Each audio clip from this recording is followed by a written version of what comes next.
All right, week 5. Let's get into it. We're gonna start it off with Thursday night football. We have the Colts going into Denver. Right now, Denver's laying 3 points. It was 3.5. It's dropped down to 3 now. I'm still gonna be on the Colts here. There's just no reason Denver should be laying 3, and it's a juice 3 at best. Let me look in here actually. Let's see.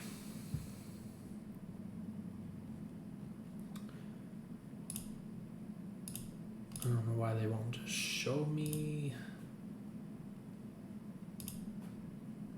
The app is a little bit better on BetStamp to use, but let's see. Best available full game. Denver -3. The best available is -113.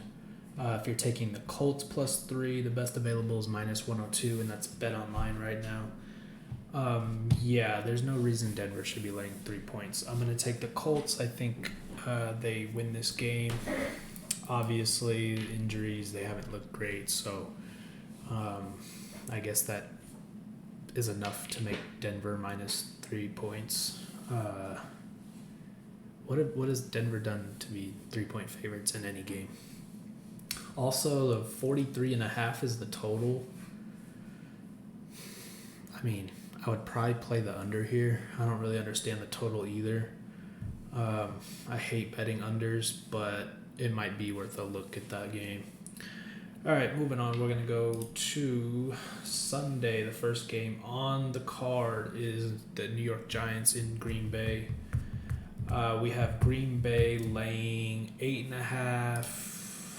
Looks like it's kind of all over the place here. We have a -8, -110. We have a -9.5 at even money. I made the game personally right at 8, so there's not much value here either way. Not something I'm willing to just jump in at here. I'm probably just going to pass completely.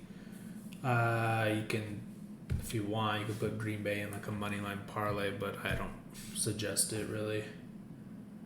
Let's see, what else do we have? We have Detroit going into New England. I don't see why New England is a 3-point favorite. They have a rookie quarterback starting his first game. Obviously, Detroit's defense is horrendous, but I believe Detroit should be able to score enough to win this game. I like them +3. I like the money line as well. I think that's a good upset. Excuse the airplane. I like Detroit in this game. We go to Pittsburgh in Buffalo. Buffalo is laying 14. It looks like across the board. Let's check. Yeah. Bookmaker is 14 -115. That might move to 14.5 sooner or later. But I mean, there's just no way to bet Pittsburgh here. They're starting a rookie quarterback in his first game on the road in Buffalo. Buffalo is coming off of 2 weeks on the road and 2 weeks with nasty weather games. Their offense hasn't been able to kind of click and score enough points, so I think they're just going to run over Pittsburgh in this game. I expect Buffalo to get up into the 30s, and I don't know if Pittsburgh can score 13 points in this game, so it's Buffalo for nothing. I hope the line moves down, but it's probably not going to. But that would be I'm probably going to have Buffalo in like a 3-team parlay here on the money line. Looks like the best available number is -900. But in a game like this where they go home facing a rookie quarterback, I want to get involved some way or the other. So it's probably the way I'm going to play that. Miami is laying 3.5 in New York against the Jets. Obviously, it's going to be Teddy Bridgewater at quarterback. Let's see. So numbers are kind of all over the place. You could get a 3.5 plus 102 at Circa, even money on Bet Online. So it looks like it might move down to a 3. It looks so William Hill has a 3, but it's juiced to minus 120. I don't recommend that. I kind of like that plus 102 with Circa, but as of right now, I mean, kind of waiting for the injury report to see what happens. Jets coming off of a big road win against Pittsburgh, but I mean they didn't even look good in that game. They were struggling for most of the game until the end. They were able to, get a come from behind win there. Probably be looking to play Miami some. I mean, hopefully the line goes down. I don't hate taking 3.5, but I do think they get it done. Moving on, Atlanta in Tampa Bay. Tampa Bay looks like they're up to minus 9. They're still at 8.5 out there at William Hill, but this one's a little hard. I mean, I can't make the line higher than minus 9, just from a number standpoint, but from the situational standpoint, they've lost 2 in a row. They got embarrassed against the Chiefs on prime time. Atlanta's defense is horrendous. The defense for Tampa Bay played horrendously in prime time, so I don't expect them to do that again. This is a game where Tampa Bay probably just kicks the shit out of Atlanta to get back on track. I'm probably parlaying the money line, so let's see. Best right now is Bet Online, 385. So if you go 385 with Buffalo, minus 900. And my other game as a favorite that I like is New Orleans. I do think they get the job done. I'm kind of waiting for their injury report as well, but just for checking out the number standpoint, let's check it. Minus 240. Let's see, parlay. So yeah, if you parlay the Saints, Buffalo, and Tampa Bay together, it's basically 1-to-1, $10 to win $10. Let's see. I mean, you can flip New Orleans for Minnesota, Philly, something like that, and it's going to pay basically 1-to-1. That's kind of how I'm playing the big favorites this week, because I do like the situation for most of them. I don't like getting involved in big spreads, but I do want to do a parlay and at least get something on the guys this weekend, coming off of a loss with Tampa Bay, and same with New Orleans, and then Buffalo. I think they could just name their number against Pittsburgh this week. All right, let's see. Seattle and New Orleans. I kind of spoke about that. I like New Orleans, but it looks like it's moved to 6 now. There's actually some 5.5s out there, but it looks like most of them are off the board for some reason. Oh no, that's because I'm still on this stupid parlay thing. That makes sense. Let me go back to that. Yeah, so there's some 5.5 still. Bet Online's the only one at 6. Obviously, I want to wait for the injury report on this game. I'm going to check it after this, but I do like New Orleans to bounce back, get a big win, and I have the number at 6.5, so I think there's still some value in there. If we have Andy Dalton starting, I like that a little bit more than a broke back Jameis Winston, so we'll see what happens with that. Moving on, Houston and Jacksonville, the numbers kind of coming down now. So you can get a +7 at -105 at Bookmaker right now. When a number first came out, I wanted the 7.5 instantly. I still think it's too high. I think Jacksonville is a little overrated just because, they pretty much curb stomped the Colts when the Colts had no one playing. They got the Chargers when they had a bunch of injuries. Herbert, we didn't know what he was going to do. And then they had a decent start last week against Philly, and then after that they imploded. And they also lost to Washington week 1. So I think they're overrated. I'm not a fan of Houston either, but I don't think that these two teams are a touchdown different. Or if you're accounting for home field advantage, you're still at like 5-point difference. I don't think that's that high. I would say about a field goal. Until I see more of Jacksonville. Tennessee and Washington. I wanted Washington +3, but that number got hammered pretty quickly. Now I'm not going to be playing this at +2. 2.5s are still out there, but if anything, I would just be taking the money line on this game. But I probably won't touch it anymore. It moved too quickly out of hand. I don't really want to get behind Carson Wentz anyways, so I'm okay with that. Chicago and Minnesota. It looks like they're pretty much just 7s across the board. Eventually it might move to 7.5, but going from London back home, I'm sure it might not go to 7.5. It'll probably just stay 7 all week. Maybe some late money comes in on Chicago, but I have this game -8. I think Minnesota can win by 2 scores here.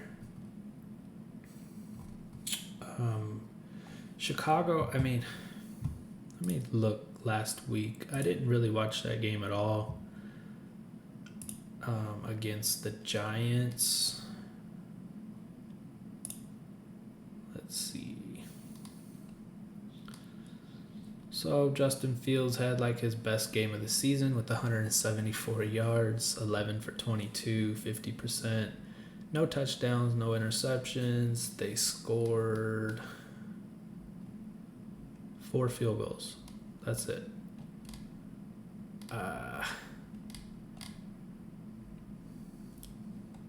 They did throw an interception, I guess, on a running back threw an interception or something. And then they had a fumble as well.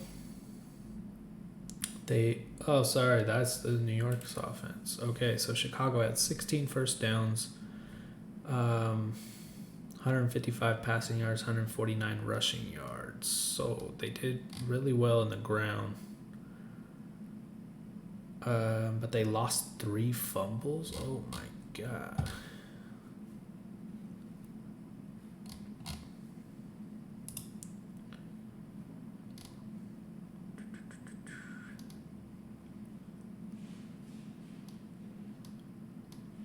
Yeah, they lost 3 fumbles. Justin Fields had 163 passing yards, 52 rushing, but he was sacked 5 times, and that's the problem with this offense is their O-line and no receivers. Let's see.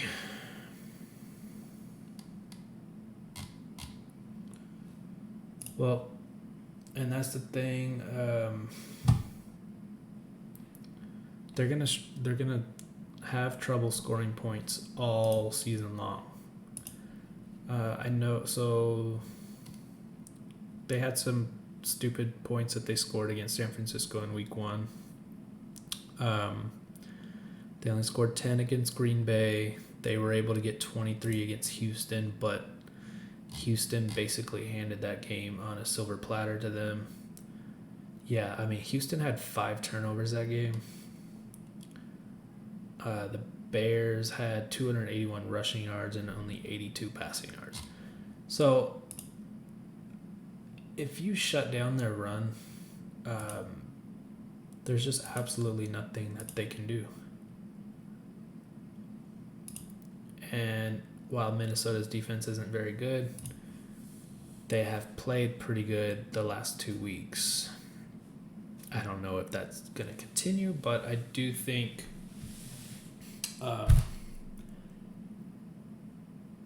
they can cover 7 here. I'm going to wait on it and see what happens with this line. There's no point in jumping in on 7s as a favorite. Kind of a key in for me, at least, in when I'm betting NFL. If I really like a favorite, I tend to just wait. Usually see early money come in on underdogs with the sharps.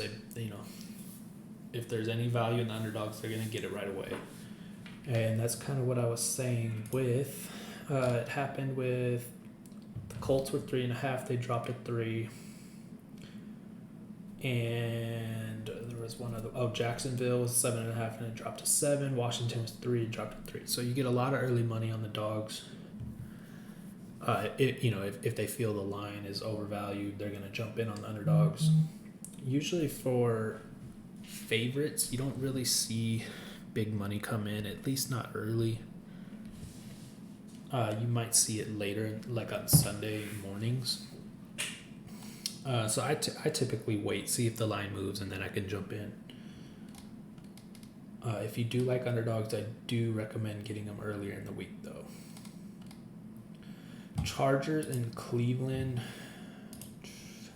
So another one that was 3 across the board. It looks like it's starting to drop a little bit. You have a 2.5. And then you have a bunch of juiced 3s. So I was initially leaning to Cleveland at home getting 3.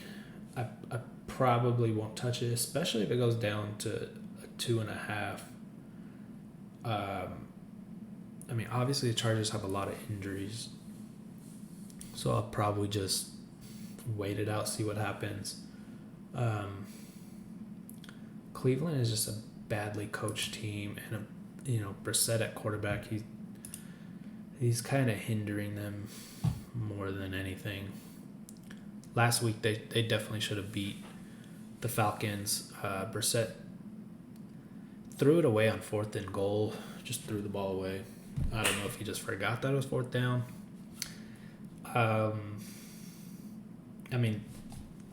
That game was embarrassing.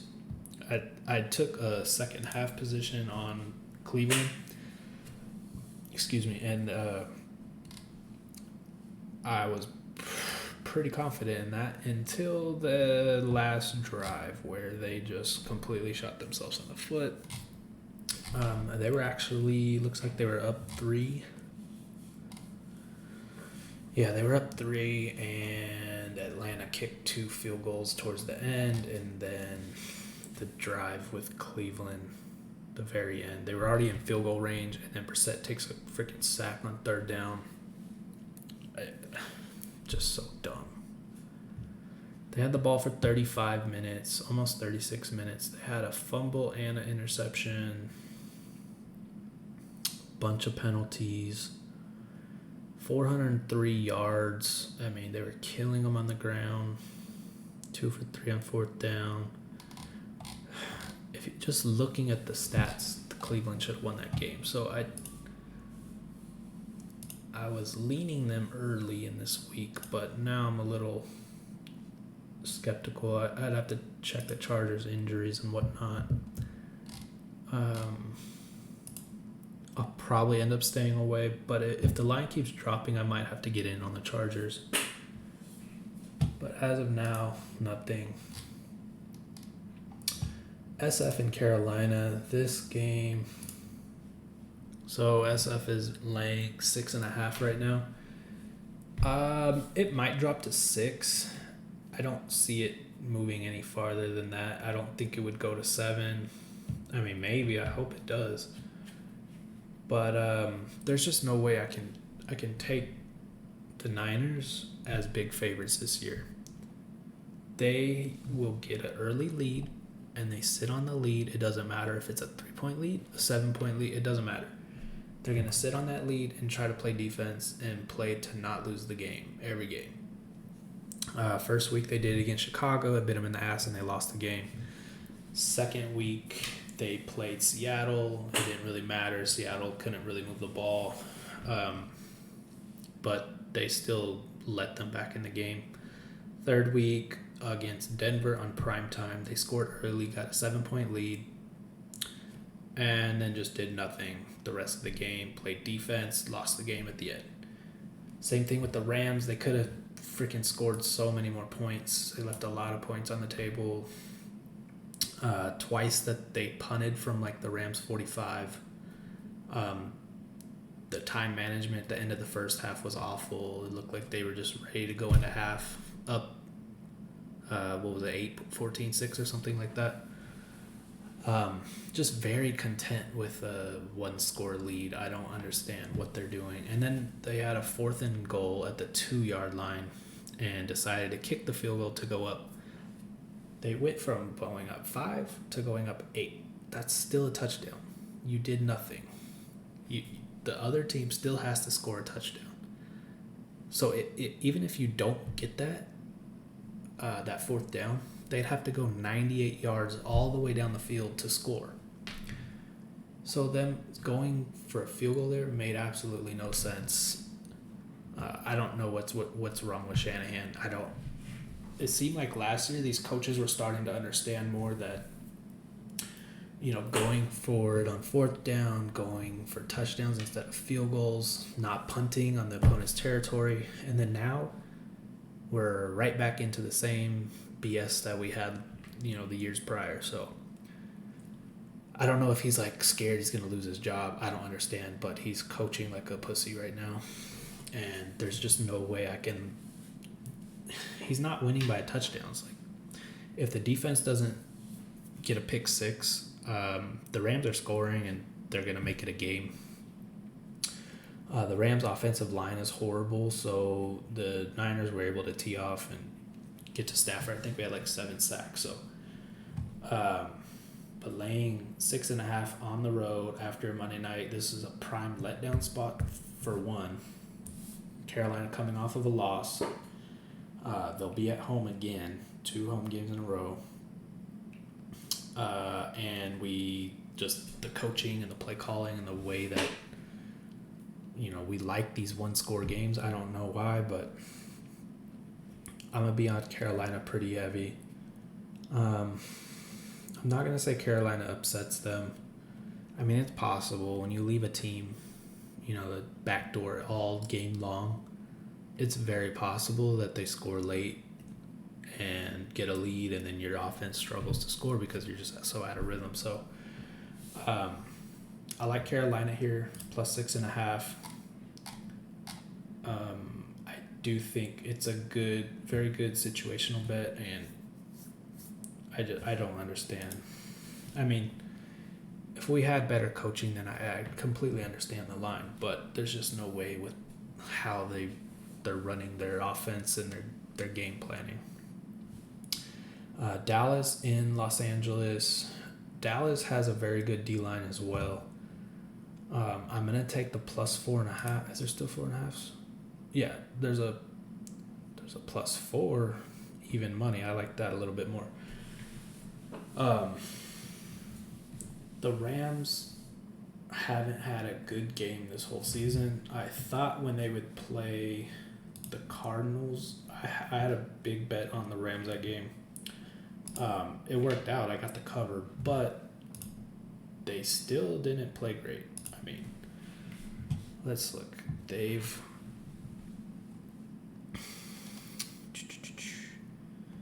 Okay, so they beat Atlanta by 4. They almost let them come back. That's probably their best game. Arizona, they were up 20 to 6, I believe.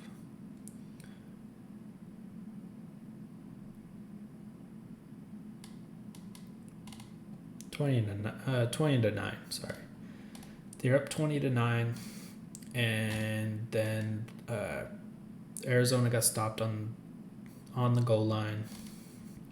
I believe they stopped them another time in Rams territory.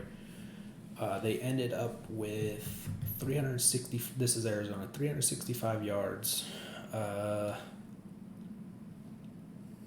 One fumble. They had the ball for 34 minutes. I mean, I don't understand what the Rams are doing either. Their defense just sits back. You just keep taking, everything underneath. Eventually, they're going to bite. You get them over the top. Their offense, they have no run game. I like Dallas here, +4, +4.5. Yeah, the Rams coming off of a loss. It's embarrassing. But, I mean, I think this is just what the Rams are. Their D-line isn't doing great. They're not really able to rush a quarterback. Aaron Donald is a one-man show. Jalen Ramsey's great, but when you're playing so far off, you just eat under the, in the middle underneath, and then just attack other guys. And then the fact that they're not putting up that many points this year. Like I said, they had 31 against Atlanta, but that's Atlanta. Only 20 against Arizona, 9 against SF, 10 against Buffalo. Dallas's defense is pretty good. I would say they're definitely in the top 10.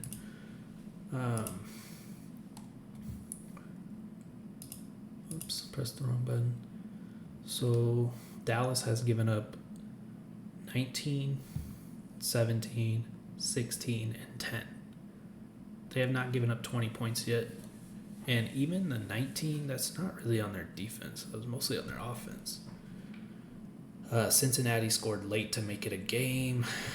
New York, they scored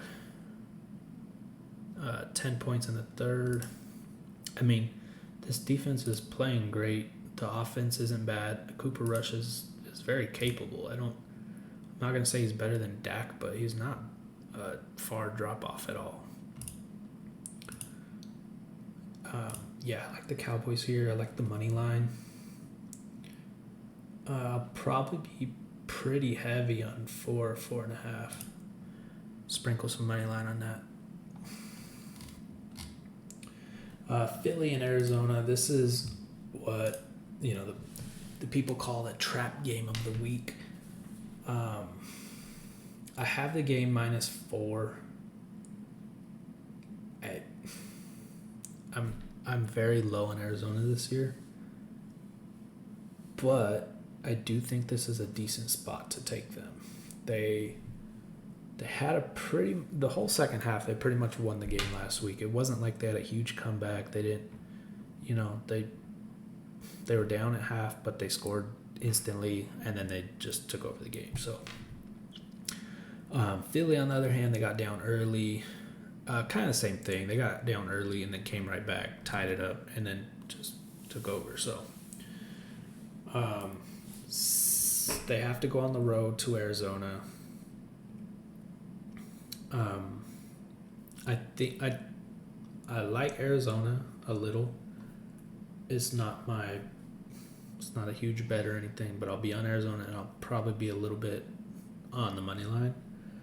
I just think this is a game where Arizona can put up points, and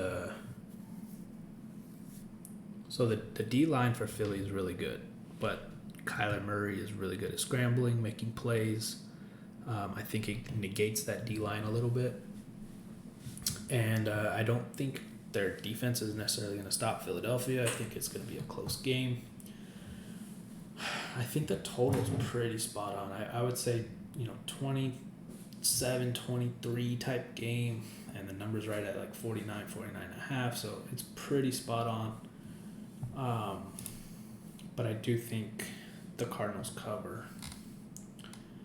Bengals and Cincy, this is probably my favorite game of the week, or at least one of the two. So right now, the Baltimore Ravens are -3 pretty much across the board, and they are juiced the lowest at -115. Most of them are -118, something like that. I don't think you're going to see a 3.5, but it's possible. I mean, I'm taking the Bengals. I don't see how the Ravens can be a 3-point favorite, let alone 3.5. I think the Bengals are the better team. So let's see. I can't get to. I want to see the standings. I mean, I know they're both 2-2. I believe it was after week 1. We took the Bengals. Why are this not okay right here? So yeah, they're both 2-2. We took the Bengals after they started 0-2 to win the division. I want to say it was like 2.5 to 1 or 2.8 or something like that. I'd have to go back and check, but I think the Bengals are the better team. They don't have an O-line. I don't think that necessarily matters with the Ravens. Let me see if I could look at their stats here.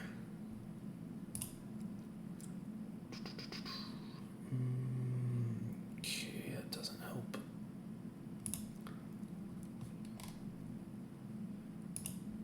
So last week against Buffalo,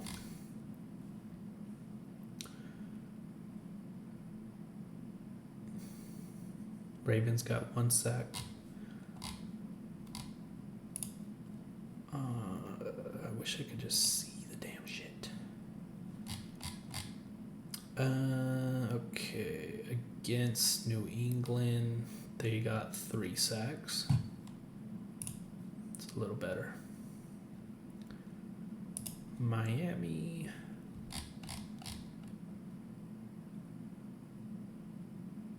They had 1 sack. So, I mean, my point is their D-line, their defense in general doesn't scare me. I do think this is a game where the Bengals offense is going to click and they're going to be able to score some points and finally look like the Bengals offense of last year. Also, the Bengals defense is pretty good. I think they're an underrated bunch. I probably won't mess with the total, but you're giving me the Bengals at +3, and you're giving me a pretty decent sized money line. I see +145s out there. Yeah, I'm gonna be on the Bengals pretty heavy in this game. Raiders and Chiefs. I mean, I have the Chiefs at 6.5. They're laying 7 right now. Let's see. There is a 7 -120, so it's possible that we see a 7.5 in this game. I don't expect much money to come in on the Raiders this week. After the Chiefs just pretty much annihilated the Bucs last week, the Raiders already got their first win, so I don't see much money coming in on the Raiders. I think if you wait, you might be able to get a 7.5. I definitely don't think you'll see a 6.5, so there's no point in jumping in on it right now. So I'll wait. If I get a 7.5, I'll definitely get some Raider action. But yeah, there's just no sense in jumping in right now. But I'll probably be on the Raiders as a position here. Like I said, 6.5, so I already have a little bit of a lean on the Raiders, but if we get to a 7.5, I'll definitely jump in. I think the Raiders offense is going to be able to score enough points to keep up with KC. But I don't see how the Raiders make enough stops to win the game. I think it'll be, like a 27-23 type game. Maybe the Raiders hang around enough to where they get a chance late, but any mistakes you make against the Chiefs, they're going to take advantage, and you just can't make any mistakes. So if they can score every possession without turning the ball over, then yeah, they'll probably have a chance to cover. I don't know if they'll have a chance to win. But if you can force Mahomes to make a bad throw or two, maybe you can sneak out an upset here. I think, obviously, it's a division game, so you get some close matchups between the two. Let me see if they have a previous. The last time they played, the Chiefs absolutely destroyed them. So yeah, I'm not jumping to bet the Raiders here, but I do think if it goes to 7.5, I have to play some Raiders, and I think it would be my first bet on them this year. Last week they fucking burned me. Had Denver blew that game. But yeah, that's pretty much it for week 5. Let's recap our bets that we have this week. So our first bet is going to be the Colts on Thursday Night Football +3. It looks like you can get a -102, pretty close to even money there. Probably take some money line too. Detroit, I like +3 there. Probably some money line. I like that money line parlay with Buffalo, Tampa Bay, and probably New Orleans. It looks like it's a third leg. I like that money line parlay. I like Houston. Smaller bet. Don't love it, but I like Houston to cover that game. I don't see how they're touchdown differences from Jacksonville. Minnesota, I'd lean to Minnesota. I probably won't get involved unless it drops to 6.5. Let's see.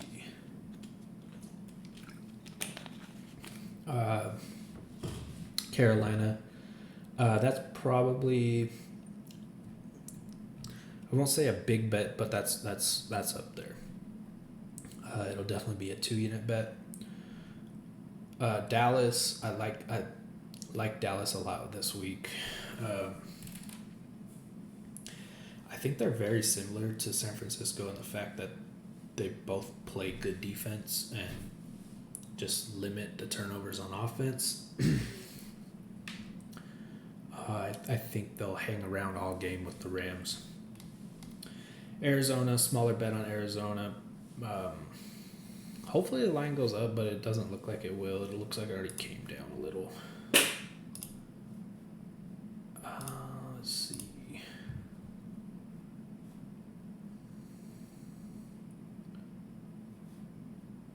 How do I check the line movement? I don't know, but I know it was 5.5 and then it dropped to 5. So Bengals is probably my favorite bet of the week, +3 on Sunday Night Football, and then we'll be on the Raiders. Hopefully we get a 7.5. Right now you can get a 7 even money. I mean, I like it, but I would like to have that hook if possible. I'm not going to pay for a juiced hook, but if we can get a 7.5 -110, I'll take that over the 7. But that's it for week 5. We are up. Let's see. We did not do good on Sunday Night Football, so we went down a little. How do I see my stuff?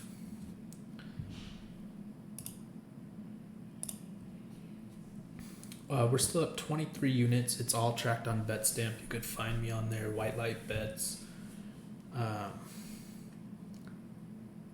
We have a 10% ROI and almost a 1% CLV. So we're doing great, even though we got smacked on the Bucks game and we lost the over last night on Monday Night Football when the Niners should have scored a lot more points than they did.